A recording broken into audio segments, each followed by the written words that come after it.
Meet Ella. Ella is an 8-year-old girl with autism. Let's take a brief look into Ella's inclusive classroom in the local public school. Hi, I'm Ella, and this is my class. Walking into the classroom can be quite difficult. My legs don't often walk the way I want them to, and sometimes my hands can fly up to my face when I'm excited to see my friends. I also use my iPad to talk. But my friends are pretty awesome, and they help me out a lot. My helper, Anne, is pretty cool, too. According to the Institute of Education Science, in 2011, while 95% of children with autism were educated in the general education setting, only 39% spend 80% or more of their day in inclusive classrooms.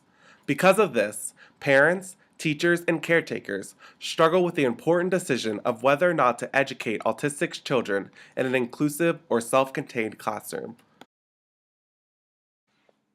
But first, let's be clear about what inclusion really is.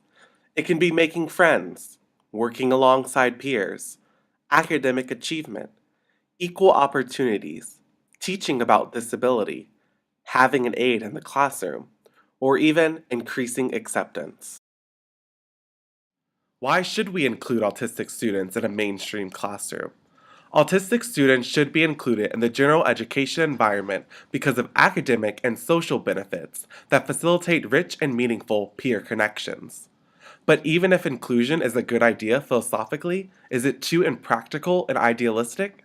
Inclusion advocates often field objections to inclusive classrooms, but the reality is that many of these objections are flawed.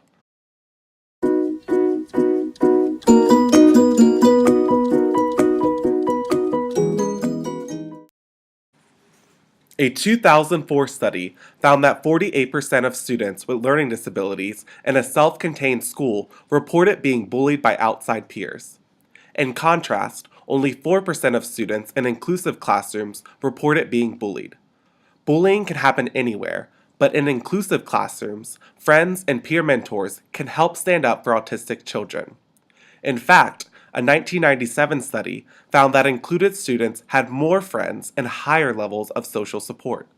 Typically developing children often worked with their autistic classmates, giving an opportunity for both children to better understand each other.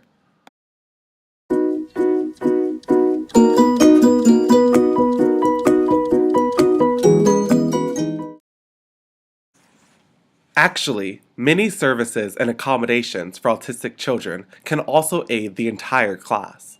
For example, inclusion classrooms tend to have lower student-to-teacher ratios and thus encourage greater student engagement.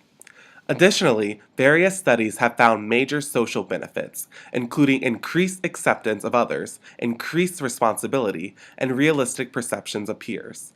This acceptance and tolerance will benefit them throughout their life.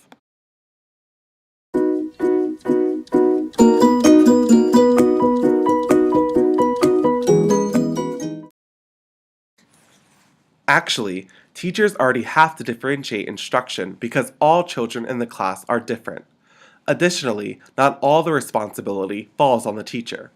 An entire team works with a child and teacher to ensure social and academic success. Finally, training programs are available for professional development. For more information about these programs, see our video description box below.